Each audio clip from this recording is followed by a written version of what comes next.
Hi, this is Rock. We're going to look at the functions for column and row.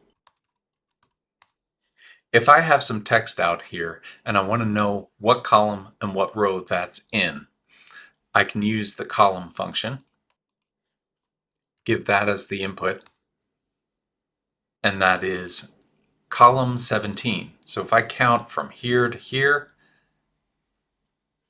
that is 17 columns. So that's correct. And then in terms of the row, let me move this over here. In terms of the row function,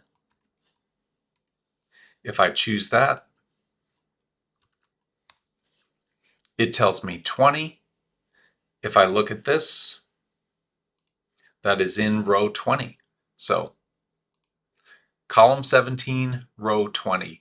These functions, row and column, come in very handy when you're working with references and building references, and especially in creating reports that I'll show you when we get there. So that's column and row.